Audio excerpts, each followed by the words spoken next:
스마트시티가 전 세계적으로 관심의 대상이 되고 있고요. 국제기구에서도 굉장히 많은 활동들을 하고 있습니다. 그래서 제가 제네바에 갔던 회의는 국제전기통신연합 있죠. ITU라고 거기에서 하는 회의로, 그러니까 국제전기통신연합에서는 스마트시티라고 하기보다는 스마트 서스테이너블시티 이렇게 얘기를 합니다. 원래 스마트시티라는 개념 자체의 가장 핵심적인 주제가 서스테이너빌리티, 지속가능성이 하지만 아예 이름을 스마트 서스테이너블시티라고 불러서 이제 그런 개념을 연구하고 확산을 하면서, 또 이제 스마트 서스테이너블시티와 가장 연관된 게 2015년 말에 그 유엔에서 세계 정상들이 모여서 발표한 2030년까지 지속가능 발전 목표 SDG라고 얘기하죠. 거기에서 가장 중요한 목표 중 하나가 그 도시를 어떻게 하면은 지속가능하고 혁신적이고 공공 가능하게 만드느냐, 이제 그런 거와 관련된 회의를 하면서 그 인디케이터를 만드는 작업이 있습니다. 과연 도시들이 얼마나 스마트하고 서스테이너블하게 발전해 나가는지를 점검하고 모니터할 수 있는 인디케이터를 만드는 그런 회의를 참석하고 돌아왔습니다. 서스테이너블 지속 가능하다는 게 뭘 지속 가능하게 하는 스마트. 그러니까 국제적으로 지속 가능하다라는 지속 가능성의 개념은 이제 예전에는 주로 환경 지속 가능성을 주로 얘기했었는데 요즘은 환경, 경제, 사회 다 포함해서 환경과 경제와 사회와 다 지속 가능한 그런 도시를 만드는, 그렇게 도시를 발전시키는 그런 개념입니다. 우리 사회가 지속 가능해질 수 있도록 도시가 어떤 역할을 할 수 있는지 알아보자. 그래서 그 어떤 인디케이터라고 말씀하셨는데 잘 좀 정리가 됐습니까?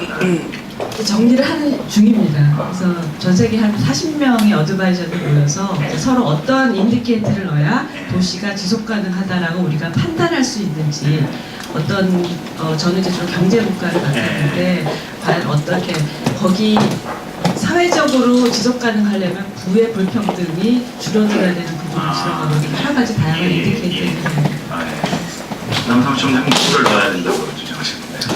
저는 기존에 워낙 뭐 잘 돼 있는데 IT 정리를 해서 그 이제 뭐 좀 빠져 있는 것들 중에 하나가 그 도시의 전체 그 버짓 중에, 예산 중에 ICT에 얼마나 버짓을 들어가는가 이런 거에 대한 것들이 좀 빠져 있는 것도 있고요. 그 외에도 작은 그런 이슈들이 있어서 질문했습니다.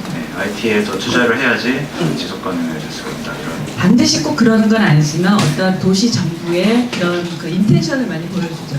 얼마나 스마트시티로 나갈 수 있는 그런 투자를 하는가를 보여줄 수 있는 지표. 어떤 그 도시의 의지와 태도를 보여주는 지표 중에 하나가 IT라고. 그런 지표 중에 하나가 될 수가 있죠. 재미난 일을 하고 오셔서 피곤하시겠습니다. 뭐 여기 오느라고 뭐 즐겁게 왔습니다. 반갑습니다. 우리 정보 담당관님, 제주도는 오늘 어제까지 어땠습니까, 날씨가? 제주도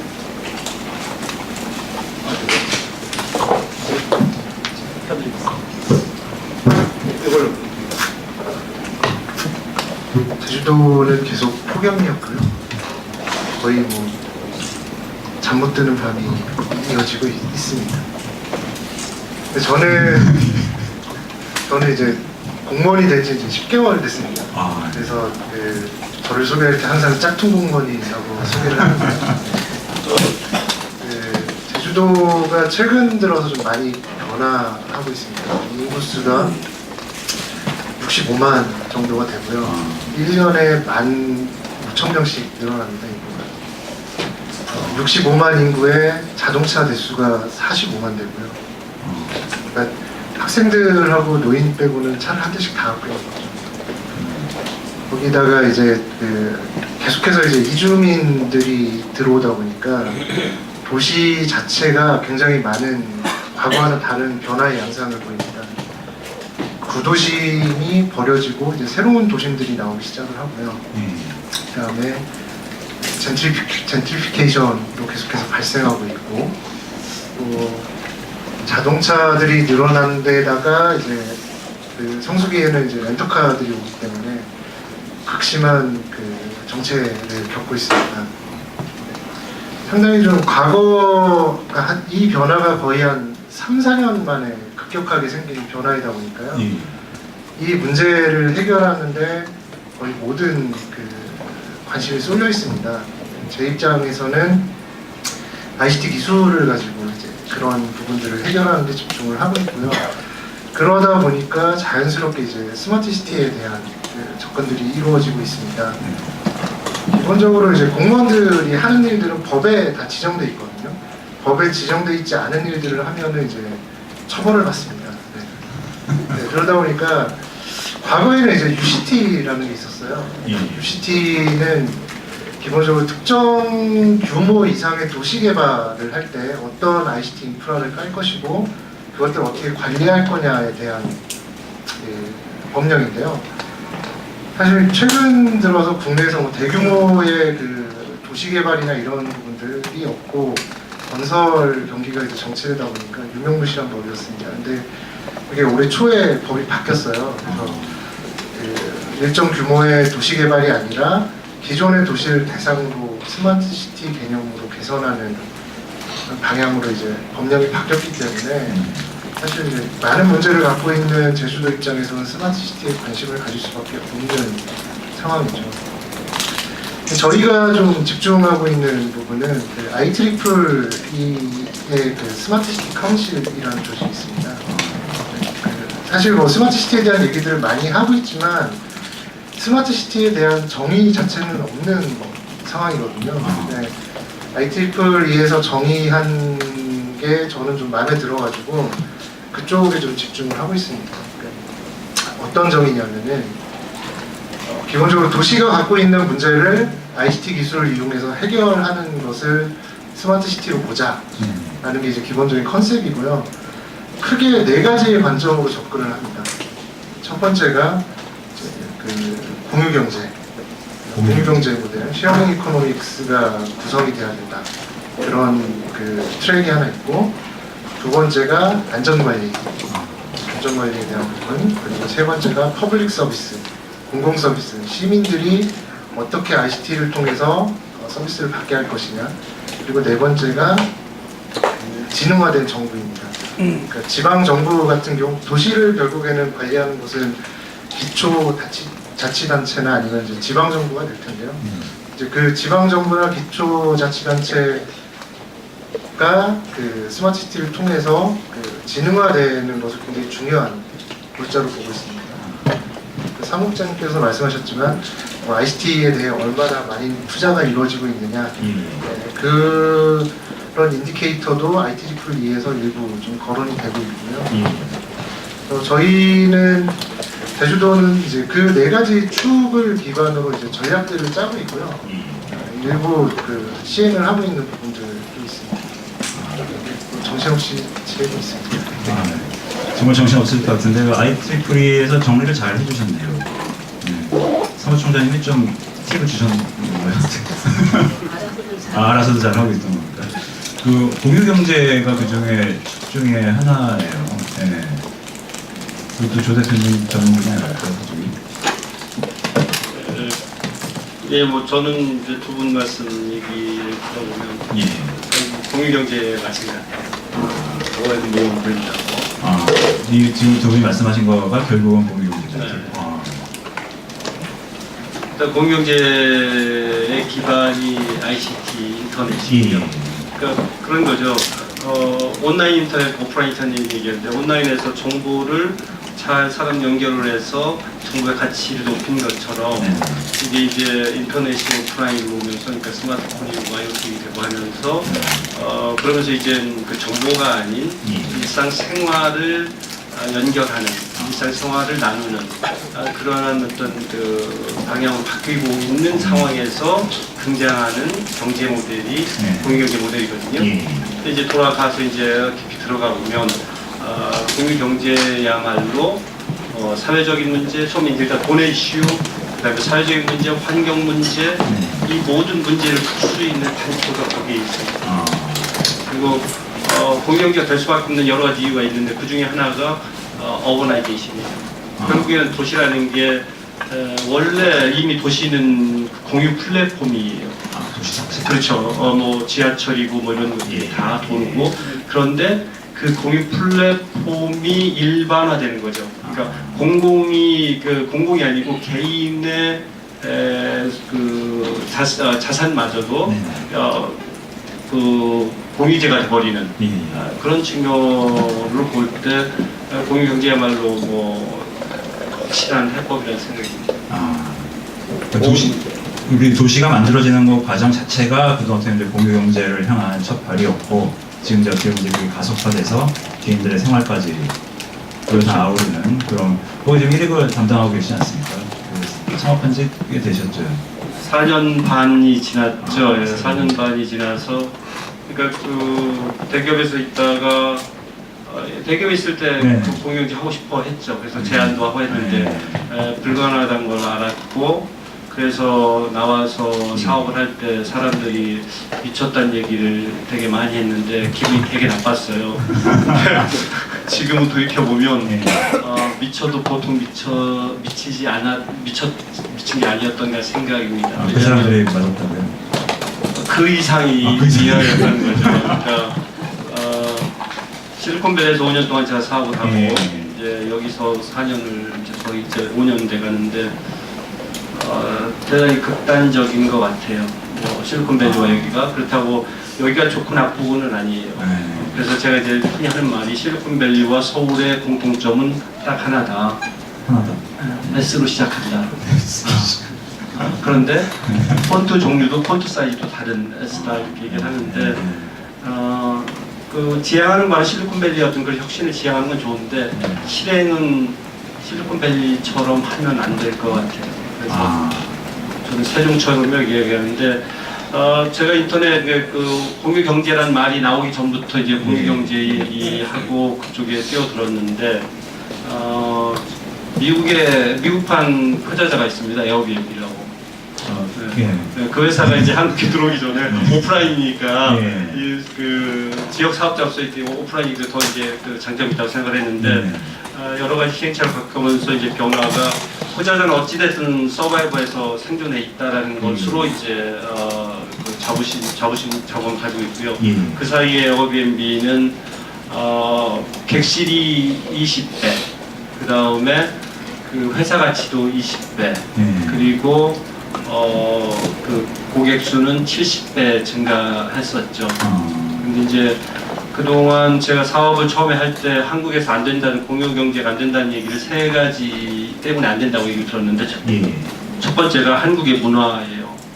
누가 뭐 돈 얼마 준다고 누가 재워라고 얘기했어. 그런 문화적인 요소가 하나가 있었고 그 문화적인 요소의 연장선상에서 우리의 주거 문화가 이 공유를 할 수 있는 그런 어떤 그 구조가 안 돼 있다는 측면. 세 번째가 제도 때문에 안 될 거라고 얘기를 했었는데 지금 와서 보니까 그 세 가지 모든 게 문제가 특별히 아니었어요. 그래서 이미 이제 그 외국인 도시민과 법도 있었고 그리고 에어비앤비의 경우 투자자 경우를 뭐 한 5천 개밖에 없는데 에어비앤비는 2만 개 정도 객실이 있고 엄청나게 많은 사람들이 활용하고 있는 상태거든요. 그런데 이제 진행을 하면서 전략적인 어떤 이슈로서 이런 문제가 있었죠. 그러니까 외국인 도시민법이 외국인밖에 채울 수 없어요. 그러다 보니까 도메스틱 그 로컬 게스트가 자는 게 불법이다 보니까 이제 에어비앤비 경쟁하는 과정에서 걔들하고 똑같은 시장 가지고 경쟁하는 게 너무 힘들었었는데 법적으로 국내 게스트가 잘 수 있는 도메스틱 시장 자체가 없었기 때문에 좀 빨리 에어비앤비하고 다른 시장을 접근하는 것이 불가능해서 지금까지 에어비앤비와 같이 경쟁을 해왔던 그게 이제 전략적으로 되게 힘들었던 상황이고 다만 다행스러운 거는 지금 이제 공유민박법이 생기면서 새로운 도메스틱 시장이 생기는 상황이에요. 그래서 저희가 지금 상황을 이제 간파를 하고 제대로 현실적으로 돌아와서 에어비앤비하고 경쟁을 하는 대신에 도메스틱 시장으로 가겠다 이렇게 되어 있고 그 다음에 뭐 그 전 세계적으로 공유 민박의 숙박 공유는 전 세계적 흐름이기 때문에 대단히 시장 가능성이 있을 거라고 보십니다. 4년 반 동안 5년 거의 어떻게 보면 준비하신 것까지 하면 5년 전이잖아요. 그때는 뭐 공유경제니 뭐 이런 말들 거의 없었을 것 같은데. 그렇죠. 네. 와, 5년 동안 서바이벌 하신 거 축하드립니다. 여러분 박수 한번 부탁드립니다. 요즘 다른 스타트업들은 이제 규제 때문에 특히 오프라인하고 엮이는 데는 규제 때문에 상당히 말이 많지 않습니까? 근데 숙박 쪽은 많이 다른가 보네요. 괜찮나 보네요. 쪽은. 이제야 지금 이제. 규제 프리존이어서 제주, 부산, 강원에서 예. 풀린다는 얘기를 하는데 지금 그 법이 올라가 상정되어 있는 상태입니다. 예. 그런데 뭐 저는 이제 그 거자자라는 숙박 공유 사업을 하고 현장에서 하고 있지만 예. 사업을 할 때 이거 거자자 해가지고 돈 벌어서 이런 거보다는 실은 예. 좀 이상적으로 이렇게 공유 경제 시대가 올 텐데 빨리 뭔가를 하고 싶다는 생각까지 접근을 해서 그런지 예. 어찌됐든 한 뭐 90% 정도 사업에 신경 쓰면 한 10% 정도는 이 사회적인 이슈에 대한 얘기를 이제 고민을 하는데요. 그런 얘기 할 때 우리 사회가 가장 크게 그 당면한 문제점 중에 하나가 규제 이슈거든요. 무슨 얘기냐면 아까 공무원분들은 박스 안에서만 일을 하셔야 되잖아요. 예. 근데 지금 변화는 다 박스 밖에서 일어나요. 아. 그리고 이미 경험하지 않은 것들이에요. 예. 그런데 미래는 이렇게 박스 밖에서 일어나는데 박스 안에서만 뭘 하라고 한다고 하면 예. 이미 우리 사회는 미래가 없는 거죠. 뭐 구체적으로 얘기하면 결국에는 포지티브 규제 시스템이라서 박스 안에서만 일해야 되는데 빨리 네거티브 규제 시스템으로 가지 않으면 제가 볼 때는 미래가 없고요. 그 다음에 왜 우리 시스템, 우리 규제 시스템이 포지티브 네거티브 시스템이냐면 일제 잔재라고 보는 거죠. 아. 무슨 얘기냐면 통치의 대상일 때는 요것만 해요. 예. 그 행정 조직이. 예. 근데 이 국민을 위해 서비한다고 하면 요거는 하지 마시고 마음대로 하셔야 되거든요. 예. 그러니까 저는 그런 관점에서 봤을 때 미래 관점, 그다음에 과거 역사적 관점에서 봤을 때 빨리 우리 사회가 네거티브 규제 시스템으로 바뀌지 않으면 안 된다는 생각을 하고 있습니다. 아, 예. 사업하시기도 힘드실 텐데 그런 것까지 또 이렇게 해소하려고 뛰어다니시면 정말 그다음에 이제 두 분이 지금 그 담당관님하고 남성훈 총장님이 현직에 지금 계시기 전에 그 역할을 혼자 하시느라 굉장히 힘드셨겠네요. 지금은 이제 두 분이 계셔가지고 좀 많이 짐을 덜 수 있을 것 같습니다. 근데 박스 얘기를 해주셨는데 그 박스를 어떻게 보면 거기 이제 구멍을 뚫고 어떻게 보면 그 약간 좀 찢어내고 이런 역할을 하시는 게 어떻게 보면 이제 두 분의 역할 아닙니까? 이제 아까 제가 이제 위고 소개를 드렸는데 아직 많은 분들 잘 모르실 것 같아요. 그 이름이 길더라고요. 세계 도시 세계 도시 전자정부 협의체 세계 도시 영어로 말씀드리면요. 그러니까 위고라고 World E-Government Organization of Cities and Local Governments. 그래서 한국말로는 세계 도시 전자정부 협의체인데요. 그 사실 2000년대 이게 만들어진 게 2010년에 창립이 됐습니다. 그래서 지금 2016년이니까 벌써 7년째가 되고 있는데요. 좀 배경을 좀 말씀드리자면 그 아시다시피 서울시가 전 세계에서 전자정부 하면은 계속 유엔에서 서베이를 계속하면 계속 전 세계 1등을 하고 있습니다. 그래서 그 당시에도 러트거스 대학에서 유엔과 같이 하는 전자정부 서베이에서 2년마다 하는데 3년 세 번째 계속 1등을 하면서 뭔가 국제사회에 기여하는 일을 해야 되지 않겠는가 그런 이제 생각을 가지고 전 세계 도시 시장들과 모여서 뭐 이제 발표도 하고 선언도 하면서 국제기구를 창립을 하자. 그래서 도시 간의 국제기구입니다. 그러니까 유엔이나 ITU 이런 데는 중앙정부, 국가 간이 모여서 만든 국제기구라고 하면은 저희는 굉장히 특이하게 도시들이 모여서 만든 국제기구입니다. 현재 회원이 100개 되고 있고요. 100개 도시가 전 세계가 뭐 아시아, 아프리카, 유럽, 남미, 뭐 미국 다 해서 100개 도시가 회원이 되고 있고요. 3년마다 의장 도시가 선출이 되는데 현재 서울시가 의장을 초대부터 계속 맡고 있습니다. 그리고 사무국도 서울에 있어서 제가 올해 1월에 사무총장으로 왔습니다. 그래서 감사합니다. 저희가 하는 일은 계속 저희가 지속 가능성을 얘기하지만 지속 가능한 도시 발전을 위해서 어떻게 그 정보통신 기술, ICT를 활용해서 그런 지속 가능한 도시 발전을 이룰 수 있는가를 도시들이 함께 모여서 공유하고 서로 간의 베스트 프랙티스를 같이 공유하고 정책에 대한 논의를 하고 홍보도 하고 여러 가지 그런 활동을 하는 일을 저희가 사무국이 도와주고 있습니다. 미고가 지금까지 이제 서울시가 굉장히 많은 역할을 그렇지 아무래도 이제 의장 도시고 의장도시고 만드는데 주도를 한 도시라서 그리고 이제 그동안 가입한 도시들을 보면 서울시가 전자정부에서 했던 여러 가지 좀 선도적인 서비스들이 많잖아요. 뭐 요즘 이제 M보팅이라든지 그 시민 참여형 여러 가지 전자정부 서비스들 특히 가장 요즘 제일 핫한 이슈 이제 스마트시티와 관련해서 많은 도시들이 이제 관심을 갖고 있는 게 서울시가 그 심야버스, 올빼미 버스를 만든 거, 네네. 그리고 이제 교통체계를 개편한 거 그런 거에 대한 가장 큰 관심을 가지고 어떻게 하면은 그런 것을 배울 수 있을 것인가 이제 그런 거에 대한 관심을 이제 많이 갖고 있어서 회원이 굉장히 급속히 늘어나고 있는 추세입니다. 심야버스. 그리고 서울시가 만든 건 아니죠. 서울시가 만들었죠. 서울시가 주도해서 만들었고 그 통신사들 뭐 500만 건 막 데이터 분석하고 막 신용카드 만들 거야 뭐 해서 어쨌든 서울시가 그런 식으로 빅데이터를 활용한 뭐 20건 이상의 여러 솔루션들을 만들면서 이제 그런 거에 대한 관심을 표명해오는 그런 다른 나라 도시들이 굉장히 많죠. 그러니까 서울시가 워낙 이쪽 뭐 이자가 붙은 거에 대해서 상당히 잘 해왔으니까 그거를 좀 한 수 가르쳐주겠다 이런 또 그런 취지가 있는 모임이라고 볼 수도 있겠네요. 네, 이게 원래 이제 그렇게 시작을 했다가 요즘 이제 회원 도시가 이제 100개로 늘어나다 보니까 서로 이제 서로 그 경험을 공유를 하고 특히 이제 스마트시티가 이제 최근에 관심의 대상이 되다 보니까 많은 도시들이 어떻게 하면 스마트시티에 대한 정책적인 그런 부분들을 배울 수 있을 것인지 그런 것들을 서로 공유하는 그런 그 많은 포럼들이 있습니다. 그렇군요.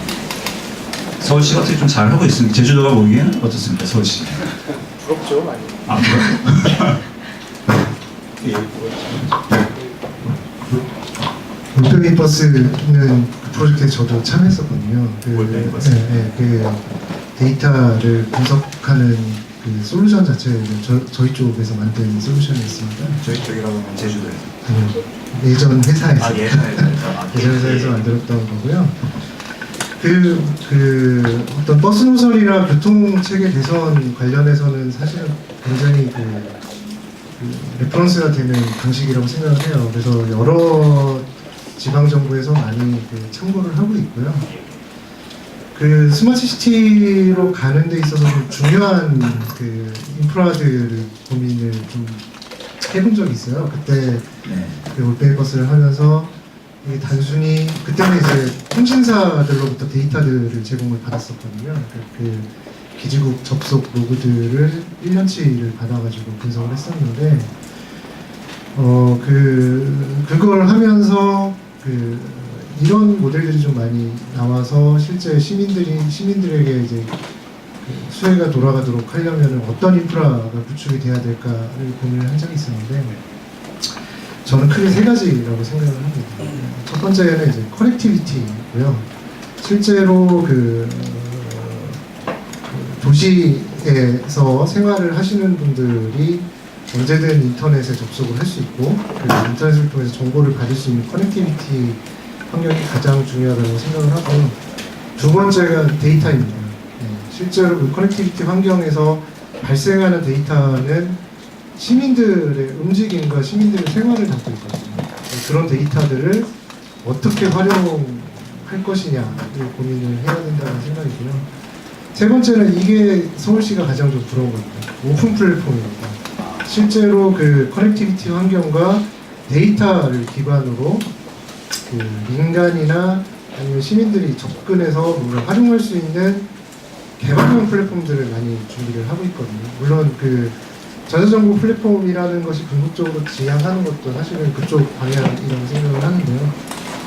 그 커넥티비티와 데이터와 오픈 플랫폼이 만나면은 그 다음부터는 사실은 아이디어 싸움이고 문제를 발굴하고 어떻게 해결하느냐의 그 프레임으로 바뀌기 때문에 사실은 그런 인프라들을 확보하는 것이 스마트시티로 가기 위한 그 1차적인 그 베이스가 돼야 된다고 생각을 합니다. 실제 그 데이터들이 나오기 시작을 하고 문제들을 발굴해서 오픈 플랫폼을 통해서 해결하기 시작하면은 상당 부분 서스테이너블한 모델들이 나오거든요. 올빼미 버스라는 것도 시범적으로 했지만 주기적으로 계속해서 업데이트를 하고 있고 그 서스테이너블한 모델로 바뀌었기 때문에 많은 그 도시들이 참고를 하고 있는 부분이 있는 거거든요. 그러다 보니까 실제 그런 그 스마트시티로 가기 위한 기본적인 기반을 만드는 것도 상당히 중요하다라고 생각을 하고 있습니다. 세 가지 짚어주셨는데 지금 한국 수준이면은 그 정도는 어디를 가도 만족스러운 게 아닌가요? 아직도 모자라고. 이게 그러니까 그런 부분들이 있습니다. 예를 들어 이제 지방 정부 같은 경우는 사실은 관광에 굉장히 많이 좀 의존을 합니다. 제주도 같은 경우도 관광에 많이 의존을 하고 있는데요. 1년에 관광객이 한 1,300만 명이 들어옵니다. 연휴 한 4일 정도 잡히면요. 그 4일 동안 25만 명 정도 들어오거든요. 그러니까 인구수랑 그 관광객 수를 합쳐보면은 거의 인구는 65만밖에 안 되는데 트래픽 자체가 100만 이상이 나와요. 그러다 보니까 사실 관광객들 같은 경우는 특히 이제 해외 관광객들 같은 경우는 로밍이나 이런 것들 거의 안 하고 와이파이를 찾아다니는 경우들이 많거든요. 근데 관광 쪽을 중요하게 생각하는 지방정부에서는 관광객들의 패턴들을 확인하는 것이 굉장히 중요합니다. 그러다 보니까 기존의 LTE망에 더불어서 이제 보안제 역할로 이제 와이파이망들을 좀 구축을 해야 되는 이슈들이 있고요. 두 번째는 이제 데이터에 대한 활용인데요. 데이터에 대한 활용, 빅데이터에 대한 얘기들이 굉장히 많이 나왔고, 저 역시 뭐 빅데이터 초기부터 계속 활동을 해왔지만 아직도 부족합니다. 실제 인식이나 그 지방정부의 인식이나 뭐 서울시 같은 경우는 약간 좀 다를 수는 있나요? 대부분의 지방정부들 같은 경우는 데이터에 대한 관심도가 없습니다. 결국에는 필요한 데이터를 제너레이트 할 수 있어야 되거든요. 지방정부 입장에서 지방정부의 수준에서 데이터를 제너레이션 하는 곳은 거의 없다라고 보거든요. 대한민국에서. 지방 서울시를 제외하고는 서울시도 크게 제너레이트하는 데이터가 없습니다. 실제 과거 그 필요에 의해서 제너레이트를 해야 되거든요. 데이터는. 근데 과거에 쌓여있는 데이터들을 활용하는 거는 어느 정도 되어 있지만 실제 새로운 데이터들을 발굴하고 제너레이트하는 부분은 대한민국에서는 제가 알기로는 없습니다. 실제 그렇기 때문에 문제 해결에 대해서 아니면 스마트 시티 모델로 가는 데 있어서 적극성이 떨어질 수밖에 없는 거고요. 현재 해결할 수 있는 문제에 집중을 하다 보니까 항상 이제 그만한 결과들이 나오고 그런 문제들이 좀 발생하는 부분들이 있습니다. 가슴 아픈 얘기 또 해주셨네요. 조 대표님 보시기에는 서울시 지금 잘하고 있습니다. 서울시하고 많은 일을 하셨었죠. 지금 서울시 위원도 하시고 계시고. 네. 겉으로는 그렇지만 실은 뭐 그렇게 그 깊이 연계돼서 일하는 게 쉽지 않습니다. 이 박스 안과 밖이 다르기 때문에 기구가 별도가 안 된다. 도와주시려고들 많이 노력을 하세요. 그런데 한계가 있는 거죠. 그 공유경제 관련해서는 서울에는 공유 경제가 있습니다. 공유는 엄청 큰데 경제는 없는. 네? 공유 경제인데 네. 공유는 엄청 큰데 경제는 아주 작은. 공유만 하고 경제 효과. 그렇죠. 왜냐하면 이제 공유도시 서울이라는 거를 그러니까 민간에서 잘 못한 거죠. 그 서울시가 공유경제 정책은 너무너무 잘해서 전 세계적으로도 그 시 레벨에서는 가장 모범적인 어떤 정책으로서 소개되고 하는데 경제 쪽은 우버 뭐 얘기하다가 사단 나고 뭐 또 이제 숙박 쪽은 어느 정도 그래도 에어비비에 또 부자가 됐든 진행을 하고 있지만 우버 워낙 임팩이 크다 보니까 우버가 제대로 우버 형태가 안 되는 것 때문에 그 경제 쪽이 좀 약한 게 문제고요. 그리고 이제 그 우리 김 대표님 계시니까 제가 보는 뭐 조금 전에 데이터 얘기 하셨잖아요. 저는 웹 2.0 얘기를 그대로 일반 사회생활 라이프 2.0으로 딱 매핑시키면 똑같아요. 데이터 중요하다고 했지만 데이터에서 가장 중요한 게 뭐냐면 데이터를 일반인들이 생성하게 해서 그걸 어필하는 거거든요. 네. 좀 전에 말씀하신 그런 측면이거든요. 그래서 이미 웹 2.0에서 우리가 다 겪었던 일이에요. 다만 온라인에서 있고 그게 오프라인으로 옮겨졌을 뿐이죠. 그래서 공유 경제도 실은 똑같은 얘기죠. 온라인에서 사람들이 단순하게 정보를 소비했다가 네네. 나중에 정보를 생산하면서 어떤 그 정보 생산자로 주체적인 역할을 한 것처럼 예. 오프라인의 경제 쪽 넘어와서 경제적으로 단순 소비자였던 사람들이 예. 기술의 발달, 커넥티비티 이런 것들 때문에 자꾸 참여하면서 처음에는 공유를 통해서 참여를 했다가 지금은 실질적으로 자기들이 사업을 하기 위해서 새로 뭐 만든다든가 뭐 아니면 렌트를 한다든가 이런 식으로 해서 경제적 주체가 되는 거 흐름하고 똑같은 거거든요. 그러니까 정부의 민주화, 그 다음에 경제의 민주화라는 측면 보면 네. 공유경제를 정확하게 그렇게 이해를 할 수가 있고요. 예. 그 다음에 이제 서울시하고 이렇게 이제 물론 서울시 정부 이렇게 접근을 하지만 간과하지 말아야 될 건 뭐냐면 이제는 정책보다도 알고리즘이 중요한 거예요. 정책보다. 그렇죠. 예. 그러니까 그 서울시나 그 정부에서 얘기하는 라이선스, 네. 택시 라이선스, 택시 면허, 예. 그다음에 모범 택시 면허, 일반 택시 면허 이런 거 있잖아요. 근데 우버 X 모델은 네. 누구나 뭐 기사가 될 수 있지만 소비자 입장에서는 수만 가지의 선택의 폭이 있는 거거든요. 네. 두 개 라이선스가 아니고. 그러니까 수만 개의 면허가 있는 거예요. 예. 근데 이건 알고리즘으로 된단 말이에요. 그러면 소비자 입장에서 봤을 때 선택이 두 개인 거하고 수천 가지인 거하고 뭘 선택하겠어요? 그런 면에서 봤을 때 기존 과거의 정책 물론 뭐 이런 걸 그러니까 그 고양하고 이런 여러 가지 관계가 있긴 하지만 이 알고리즘이 엄청나게 중요하게 됐고 그 다음에 알고리즘이 통한다는 거를 인정을 해야 된다는 말씀을 하나 드리고 싶고 예. 물론 뭐 혁신이 다 100% 좋은 것만 아니죠. 뭐 기존에 그러면 우버 X를 허락해가지고 몇몇 명 되는 택시 기사분들 그분들도 우리 사회의 중요한 그 파트라거든요. 그분들을 무시하고 할 수는 없겠죠. 물론 어떤 연착할 수 있는 그런 걸 해야 되겠지만 그런 면에서 이제 그 공유경제를 바라봐야 되고 또 한 가지 또 다른 얘기는 공유경제 플랫폼이 이제는 인프라라는 거예요. 예를 들어서 서울 전국에 지금 주택 보급률이 118%예요. 118%인데 주택을 지어도 주택 문제가 아직도 있는 거예요. 말이 안 되잖아요.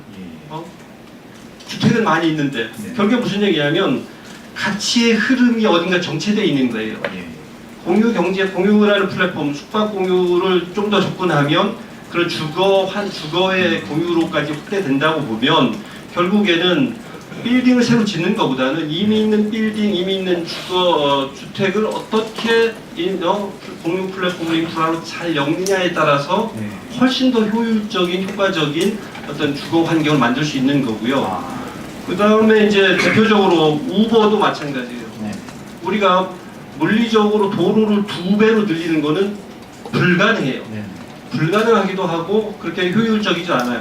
그런데 거꾸로 우버를 통해서 있는 차량 대수를 2분의 1로 줄이면 돈도 안 들이고 도로를 2배 늘리는 효과를 낼 수 있는 거예요.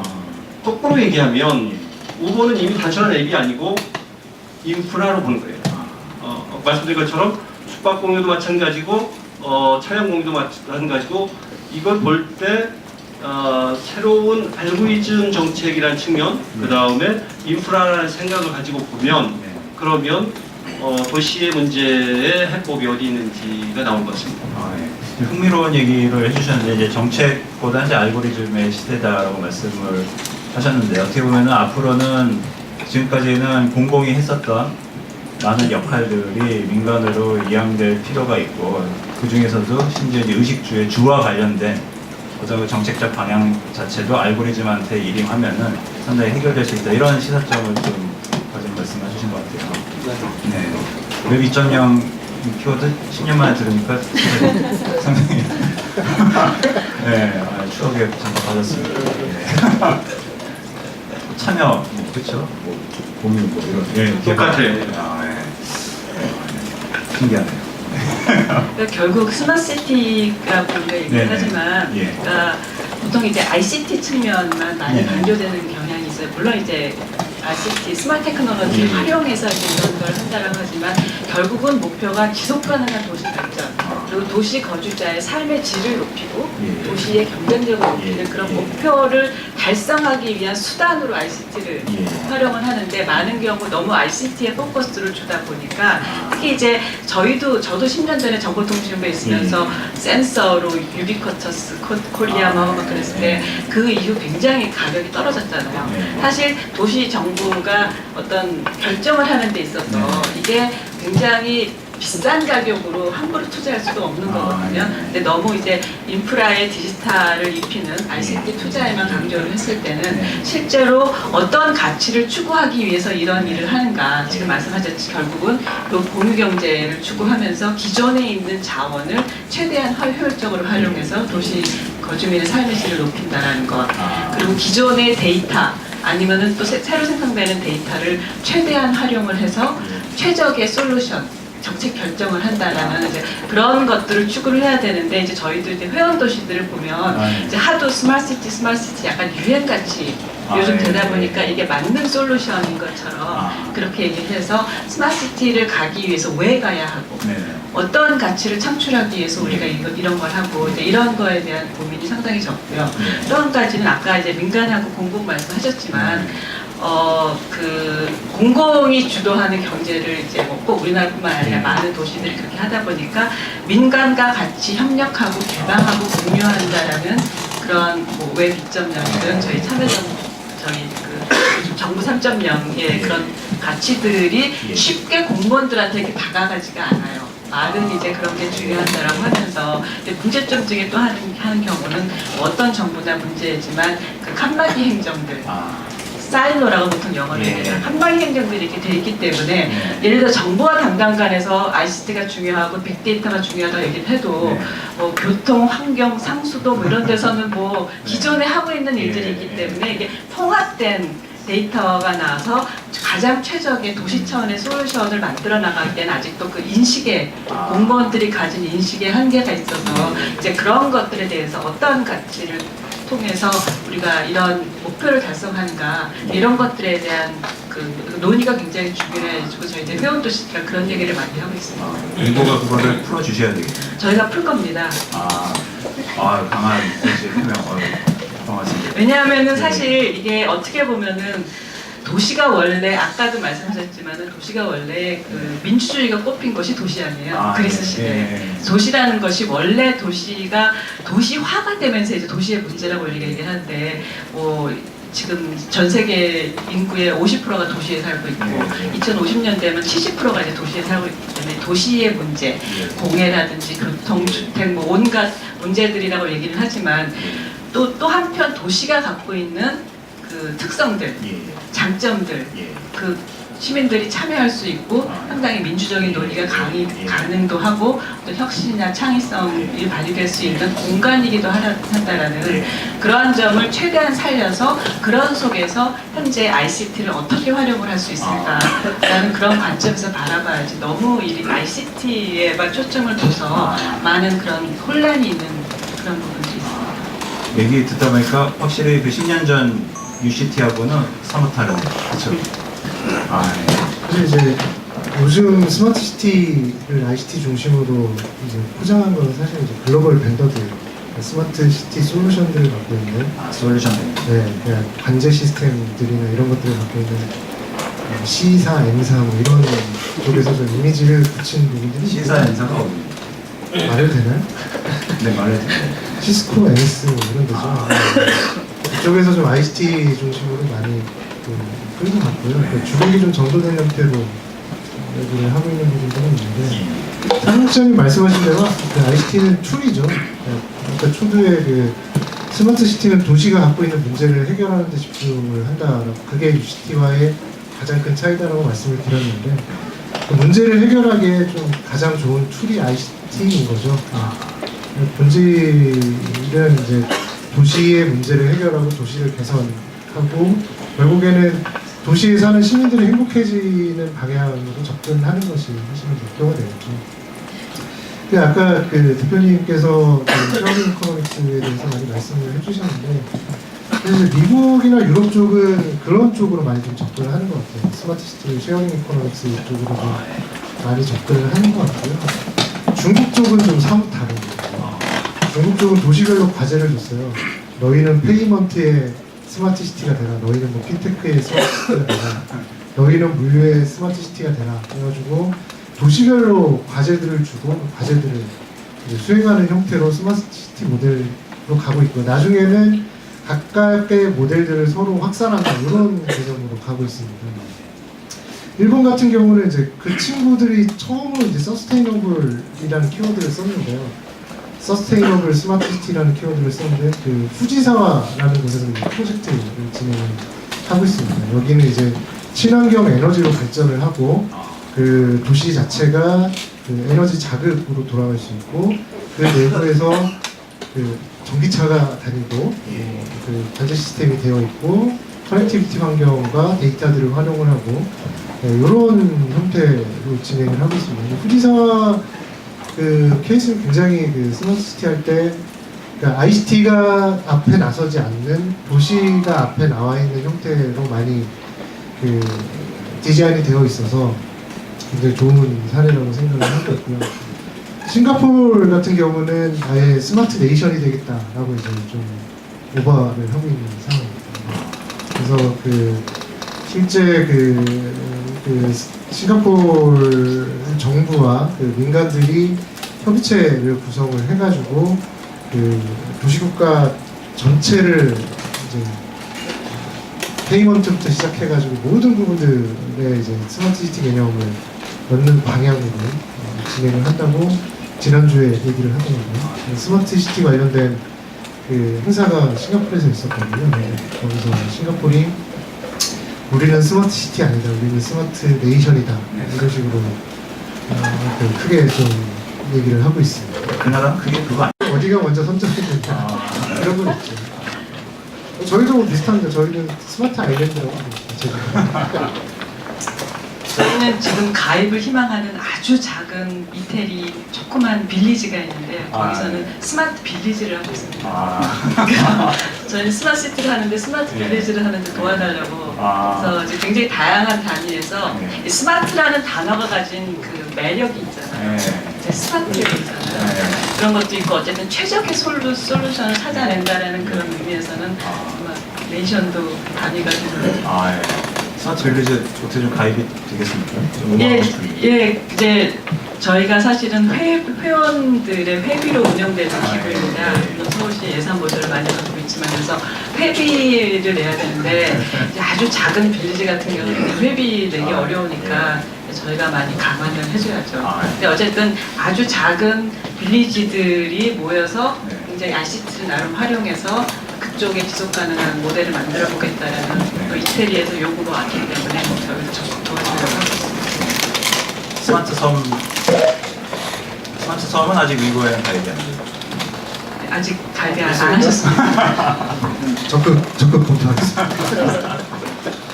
그 스마트 자가 들어간 거 요즘 걸 보면은, 예전에 그 U자가 들어갔을 때는 정보 주도로 처음에 자본 투하를 많이 해서 정보가 끌고 가서 재구축하는 이런 이미지가 강했다면은, 확실히 그때하고는 좀 달라지기는 한 것 같네요.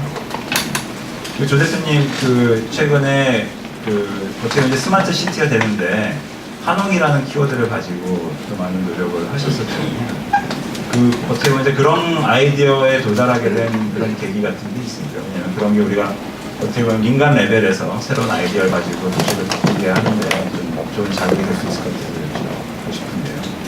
그 이제 슈퍼공유 하는 데 있어서 한옥을 먼저 시작한 거는 몇 가지 이유인데, 일단은 제 어떤 그 사명감 같은 게 하나가 있었고, 그다음에 이제 전략적인 측면이 있었고, 사명감이라고 하면 이제 제가 숙박공유 쪽으로 해야지 하고 이제 그 게스트하우스라고 하면 그 당시는 실은 한옥 게스트하우스였어요. 그래서 북촌에 가서 게스트하우스 하는 분들의 어려운 점이 무엇인지 이런 것들을 이제 그 가서 분석하고 이렇게 현장에 가서 그렇게 했죠. 그게 2011년 때부터 그렇게 했으니까 그러고 보니까 이 똑같은 얘기죠. 한옥을 보존을 해야 되고, 그다음에 한옥이 대단히 가치가 있는데 어떻게 하면 이 한옥의 가치를 이렇게 많은 사람이 공유함으로 해서 한옥에 대한 어떤 인식 아니면 한옥의 가치를 높일 것인가 이런 생각 때문에 어떤 그거는 하나의 국민의 한 사람으로서의 어떤 사명감이 있었고요. 두 번째는 에어비앤비하고 경쟁하는 데 있어서 뭔가 앵커 서비스가 있어야 되겠다. 차별화를 해야 되겠다. 그 다음에 차별화 측면에서 법적으로도 합법적이어야겠다면 한옥 체험업은 내국인 재우는 것도 합법이거든요. 그래서 이제 그런 측면에 접근을 했죠.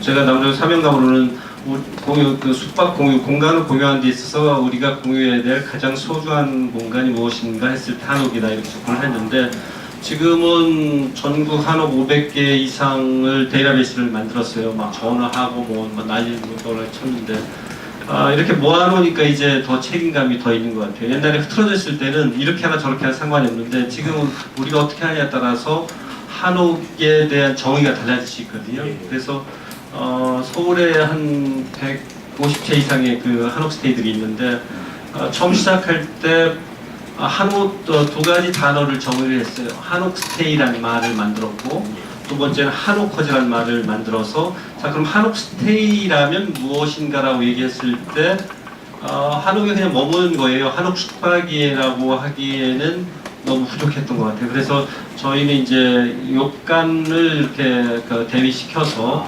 한옥 스테이라고 하면 한옥에 머물면 전통 공간에 머물지만 그 공간뿐만 아니고 그 주위에서 한국 문화를 접하는 것으로 확대를 해서 이제 한옥 스테이를 정의를 내렸었고요. 특히 이제 그런 서울의 상황을 좀 감안한 거예요. 서울의 한옥 스테이는 되게 이렇게 기획된 거고 되게 작거든요. 그런 측면이 있었고 그다음에 한옥 커즈라고 해서 한옥의 미를 한옥을 좋아하고 한옥의 가치 높이 사는 사람들 이런 사람들 한옥을 사랑하는 사람들이라는 어떤 글로벌 이름으로서 한옥 커즈라는 말을 써서 저희가 그렇게 사업을 접근을 했었는데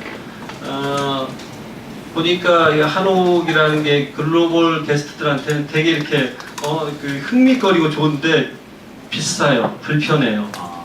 예를 들어서 1박 2일 1박에 10만 원이면 다른 데 비해서 되게 비싼 거거든요. 화장실도 되게 작고 이렇기 때문에 인바운드 생각을 해서 한옥을 또 집중한 면도 없잖아 있었는데 결국에는 그 국내 시장이었거든요. 말씀드린 것처럼 국내 시장은 다른 숙박공유는 없는 상태에서 한옥을 잘해도 이게 시장의 정열성이 있지 않기 때문에 별로 효과가 없는 상태에서 저희가 고민을 많이 했었죠. 근데 이제 공유민박이 생기면서 한옥을 잘하면 또 도메스틱 한옥을 좋아했던 사람들이 다른 쪽 숙소로 확대될 수 있기 때문에 지금은 다시 이제 한옥을 좀 더 강조를 하는 식으로 저희가 좀 추정을 했습니다. 근데 일본의 어떻게 보면 일본 문화가 일본이라는 나라를 알리는 역할을 했듯이 그런 포인트를 잡으시고 그 민간에서 열심히 해주신 거네요. 그렇죠. 그래서 지금 서울시 같은 경우는 한옥을 개수하거나 이렇게 하면 1억 5천씩을 주는데 이게 사람들이 한옥에 가서 자본이가 좋고 옛날에는 한옥에 대해서 사람들이 우리가 생각하는 뭐냐면 의무감 같은 게 가지고 있어요. 한옥에 가서 잡았으면 잡아야 되는 한옥에서 전통을 근데 지금은 그렇지 않아요. 실적인 가치를 봐도 한옥이 다른 숙소보다도 경쟁력이 있습니다. 힐링된다는 것 그리고 이미 몇 천 년 동안 우리 문화 유전자에는 한옥에 50년 전까지만 우리는 한옥에 살아왔어요.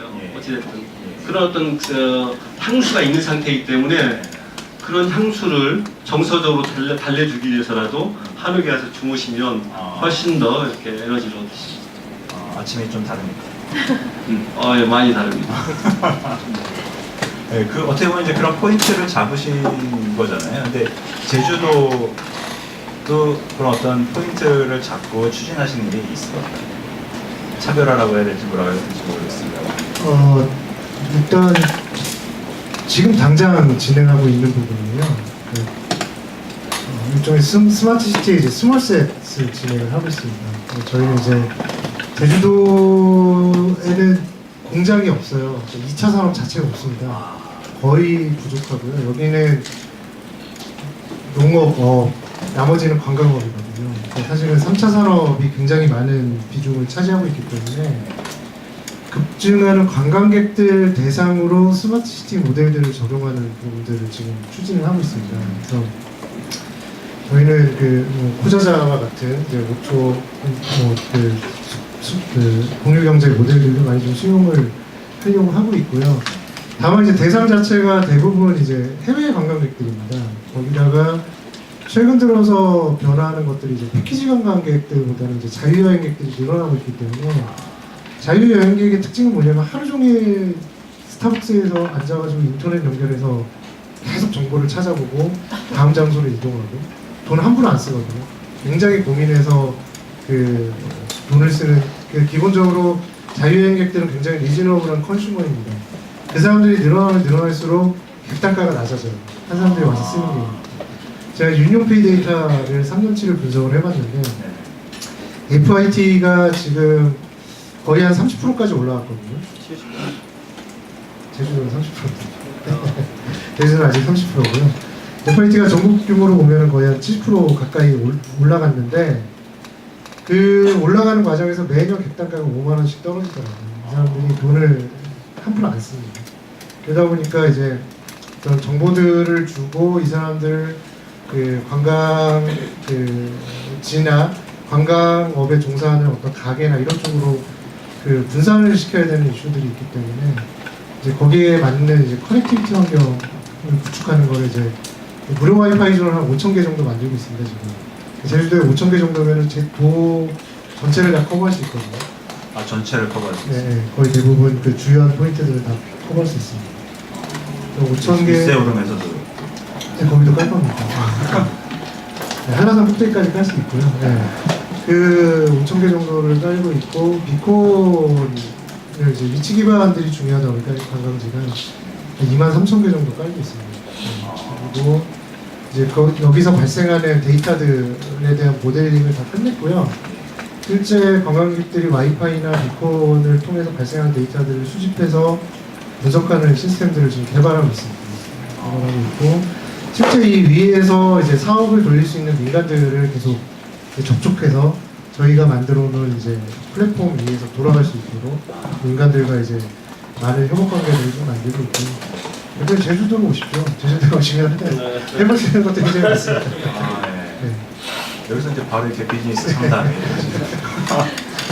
제주도에서 지금 담당관님이 하시는 어떻게 이제 스마트 시티에 대한 철학은 일단은 판을 최대한 깔끔하게 깔아드리고 거기서 마음껏 새로운 스타트업이나 이런 데들이 하실 수 있도록 도와주시겠다 이렇게 공공이 하는 일 자체는 실제로 민간들이 비즈니스를 하거나 사회적 기업들이 이제 문제를 해결할 수 있도록 기반과 분위기를 만들어주는 게 공공의 일이라고 생각을 하고요. 공공 쪽에서 직접적으로 문제 해결에 접근하거나 뭔가 비즈니스의 영역을 침범하는 것은 상당히 좀 지양을 해야 되는 부분이라고 생각을 하기 때문에 그 부분을 좀 칼같이 좀 나누고 있습니다. 네. 그런 거 이제 저희 인터넷 처음 할 때 넥스트 제너레이션 인터넷, 차세대 인터넷 한참 얘기했었잖아요. 그 말 싹 사라졌잖아요. 업자가 없어졌잖아요.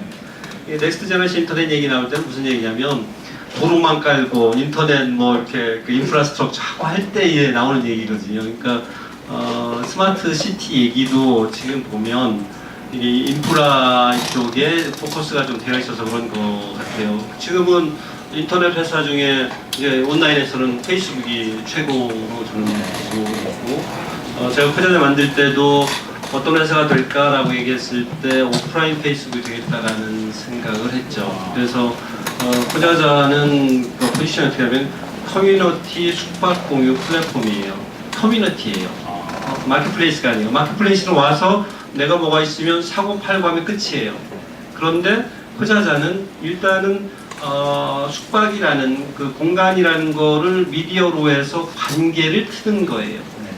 그렇게 해서 공유하는 대상들을 이제 늘려 나갈 수 있겠죠. 하지만 처음부터 다 모든 어떤 온라인에서 소셜 그래프처럼 오프라인에서 라이프 트러스트 그래프를 만들어서 하겠다는 생각을 했었는데 이제 꿈이 큰 만큼 현실과 갭이 컸기 때문에 그냥 힘들었던 거고, 이제 점차적으로 스마트 시티도 점차적으로 서비스 쪽으로 이렇게 차원이 진행이 되지 않을까 싶고요. 말씀하신 것처럼 서비스가 아니고 그 밑에 레이어를 잘만 해주시면 그 위에서 민간들은 알아서 잘 하지 않을까 생각하고 싶습니다. 아까 처음에 세 가지 말씀하신 게 그 커넥티비티하고 데이터하고 오픈 말씀하셨잖아요. 그게 이제 뭐 각각 어떻게 보면 요즘 키워드인 뭐 IoT나 뭐 빅데이터, 그리고 이제 공유경제 이런 것들도 다 연관이 된 것 같은데 제주도에 그냥 내려오기만 하면은 일단 다 이렇게 받쳐주는 거네요. 어떻게 보면. 네, 아직은 추진 중이고요. 네, 뭐, 아직 언제 내려가면 됩니까? 내년쯤 내려오시면 네, 올해부터 아이디어들을 많이 공유했으면 좋겠고요. 예. 네. 좀 사실 이제 제주도의 ICT 생태계 자체가 좀 많이 부족합니다. 그래서 최근 들어 좀 많이 바뀌고 있거든요.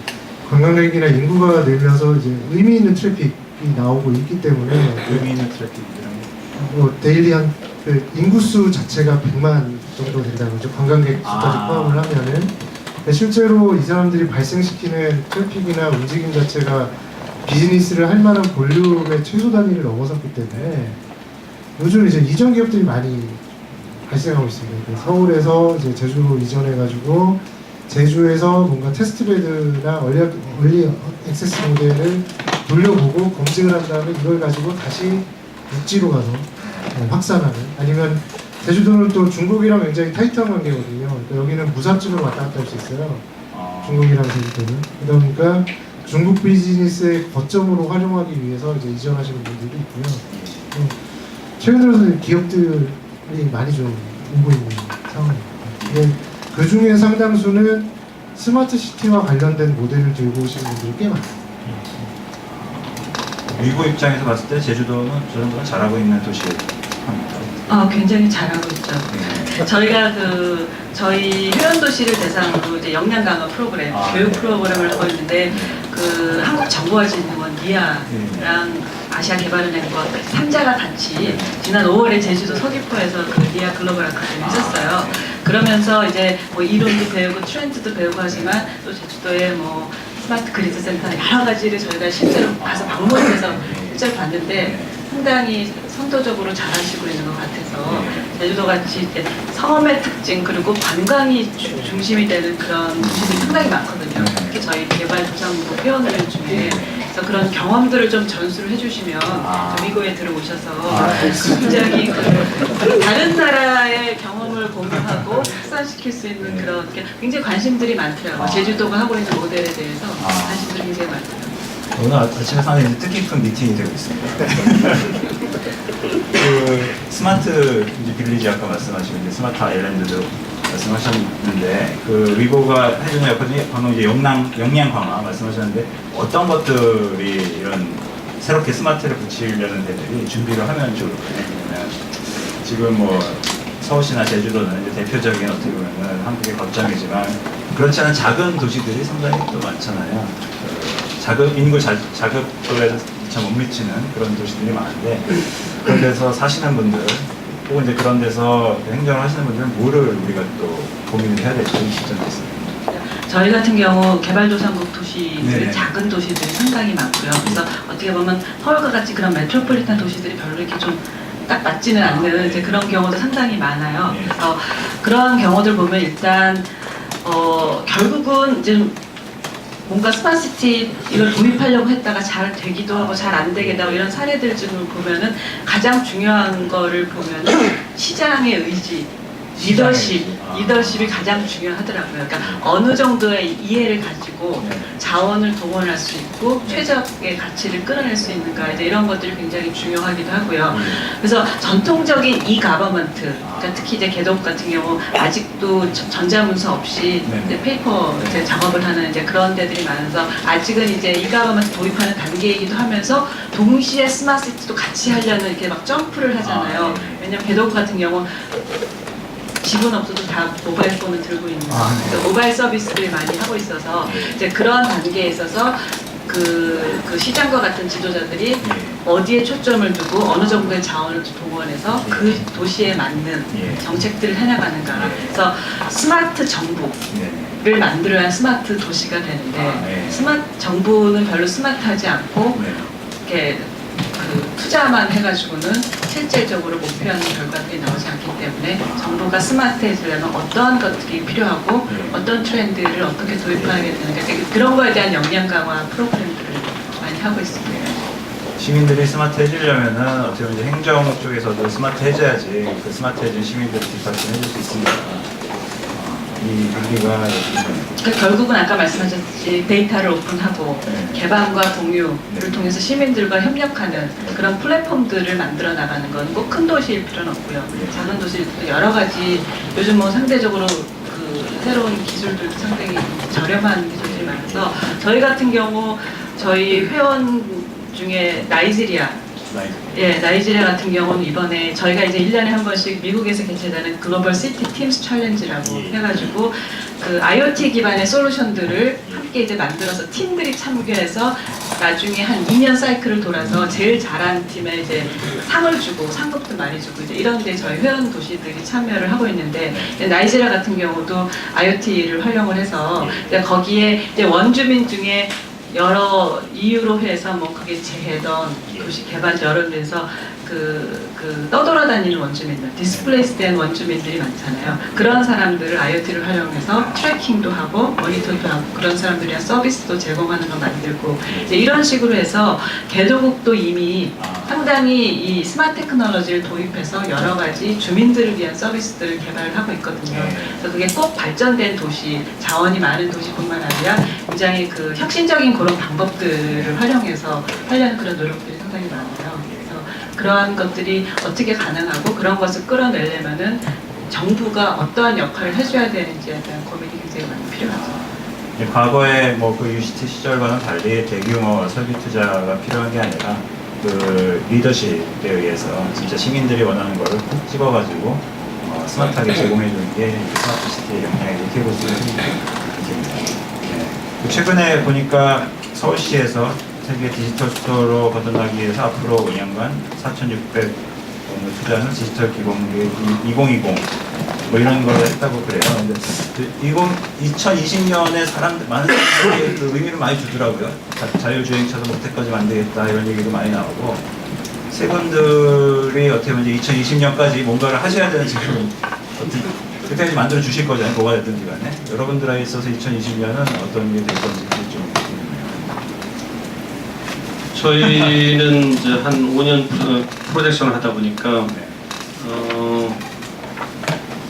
2020년 정도는 한 호스트, 숙박공유 호스트 여기 숙박공유 뭐 단신 새로운 민박뿐만 아니고 한옥 체험업이랑 뭐 이런 것들 같이 포함돼서 한 10만 호스트에 50만 객실 정도를 확보할 수 있지 않을까. 그래서 그게 제대로 되면 지금 그 전국의 그 펜션들 보면 아주 좋은 곳에 펜션들이 있거든요. 근데 펜션 잘 안 가시잖아요.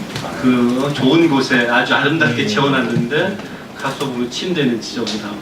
그러니까 결국에는 이 가치가 제대로 돌지 않기 때문에 그런 문제가 있는데 만약에 그 숙박공유를 포함해서 펜션 이런 어떤 중소규모의 그 숙박시설을 믿을 수 있게끔 연결해서 가치 순환, 가치 증폭이 될 수 있는 플랫폼이 된다고 하면 결국에는 많은 사람들이 여행을 여기저기 달릴 것 같아요.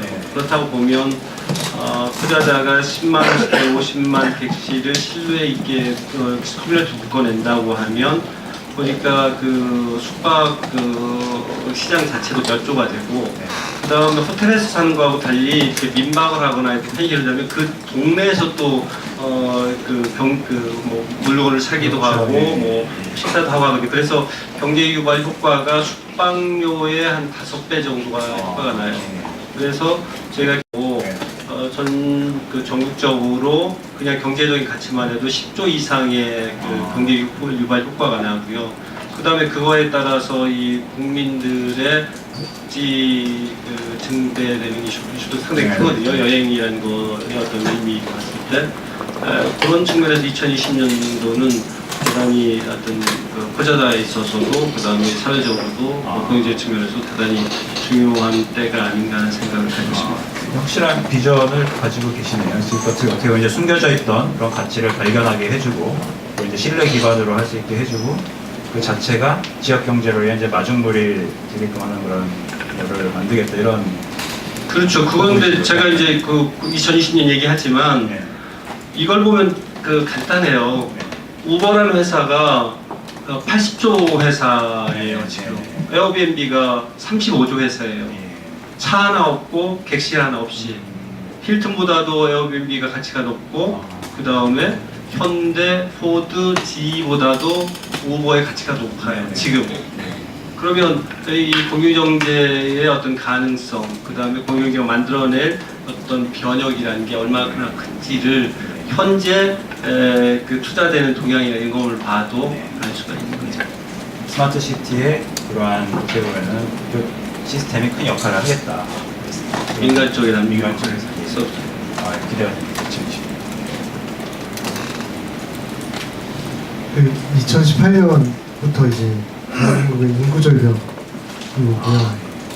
2020년이 되면은 클라우스 슈밥이 얘기한 4차 산업 혁명의 이펙트들이 올 것이고, 2025년에는 싱귤러리티가 올 것이다, 특이점이 올 것이다라는 게 이제 미래학자들이 얘기한 걸 종합하면 나오는데, 어떻게 미래를 알겠습니까? 사실 저는 요즘 이제 4차 산업혁명에 좀 많이 관심이 있습니다. 실제 그 직업의 양상이나 사회의 양상 자체가 좀 많이 변화할 수 있는 데다가 한국 같은 경우는 특히 이제 인구절벽 현상 이후에 4차 산업이 엮이면서 굉장히 급격한 변화들을 이야기할 것 같거든요. 거기에 대한 좀 스터디를 좀 하고 있는 상황이고요. 어떻게 이걸 대비할 것이냐, 제주도에서 뭔가 모델을 만들어가지고 좀 그 중앙 쪽에 좀 제안을 하고 싶다라는 생각을 하고 있고요. 아마 그런 준비를 하면서 2020년까지 좀 일을 하지 않을까 그런 생각이 듭니다. 이게 뭔지 좀 잠깐 알려주세요. 네. 인구 절벽 현상은 이제 생산성을 가진 인구들보다 이제 고령 인구들이 더 많아진다는 것이고요. 4차 산업은 이제 3차 산업혁명이 이제 디지털 혁명이었다라고 본다면은 아니요, 저희 방금 지금 어떤 거를 해서 그 중앙정부에 제안하고 싶은지 아이디어를 좀. 지금은 아직 구체적이진 않은데요. 뭐 이런 것들 생각하고 있습니다. 인공지능 콜센터를 제주도에 한번 만들어 볼까. 인공지능 콜센터. 네. 저희는 이제 관광객들이 많이 오니까 실제 최근 나와 있는 그 인공지능 모델들을 보면은 이제 모델은 동일하고 여기 어떤 데이터를 넣느냐에 따라 가지고 활용 범위가 좀 많이 달라지거든요. 저는 이제 그 여러 나라에서 관광객들이 오는데 이분들을 24시간 이제 폰콜로 안내해주기 어려우니까 그런 인공지능 뭐 안내센터 이런 것들을 좀 준비를 해볼까라는 생각을 좀 하고 있고요. 그럼 뭐 시리 같은 분들을 좀 이렇게 데려와가지고. 좀 그렇죠. 네, 그런 것들도 있고요. 지금 저기 중국 쪽에서 손님들이 관광객들이 많이 오시기 때문에 그 홍콩 과기대회랑 좀 모델들 초기 논의를 좀 시작을 하고 있습니다. 인공지능 중국분 인공지능을 좀 이렇게 데려오시겠어요? 그래야겠죠. 아무래도 이제 중국 분들이 많이 오다 보니까. 근데 사실 이제 4차 산업혁명에 대한 이제 키워드들만 남아있지 실제 구체적인 그 대안들은 아직 없습니다. 뭐 우영이도 이제 비례대표 1번 국회의원 분들 여자분 세 분이 이제 4차 산업혁명 대비 포럼을 국회에 만드셨더라고요. 그쪽에 좀 그 자료들을 좀 많이 넘기면서 그쪽에서 좀 준비할 수 있도록 좀 지원을 해드리려고 지금 생각을 하고 있습니다. 아까 그 제주도가 2차 산업이 많지가 않아서 약간 이제 그 부분 말씀하셨는데 4차 산업 혁명이 일어나면은 제주도의 역할이 클 거다 이렇게 생각을 하고 계시는 거예요. 네, 그렇다고 생각을 하고 있고요. 특히 이제 제주도에서 관광 다음으로 이제 그 큰 쪽이 이제 바이오 쪽입니다. 화장품들이 많이 생산이 되거든요. 그 제주 마유 크림 하면은 분들 여자분들 완전 난리 납니다. 마유 크림. 말 기름으로 만든. 제주 조랑말. 네, 그렇죠. 네. 제주도의 그 바이오 쪽으로 연구하고 생산하는 그 업체들은 꽤 있어요. 전통적인 2차 산업은 별로 없는데 바이오 쪽은 꽤 있는 상황이라서 사실 이제 바이오 쪽과 그 디지털 융합을 통해서 뭔가 해볼 수 있는 것들은 꽤 많죠. 사람들이 요즘 뭐 절망의 시대다 내리막길이다 얘기를 합니다만 지금 뭐 얘기 들어보면 이거 얘기 되게 많네요. 그래서 다들 제주도를 내려가는 분들이 서울시 2020년. 네, 저는 네. 올해 2016년 1월에 사무총장이 예. 됐고요. 임기가 3년이에요. 예. 그래서 만약에 연임을 안 하고 3번만 한다면 2020년이면 제가 이제 한 텀을 하고 네네. 아 내가 뭘 했지 이렇게 바라보고 있을 그럴 때 같고요. 네. 위고라는 기구에 오면서 보니까 네. 지금 4차 산업혁명이든 스마트시티 트렌드든 굉장히 중요한 시점에 굉장히 중요한 일을 할 수 있는 기구라는 그런 예.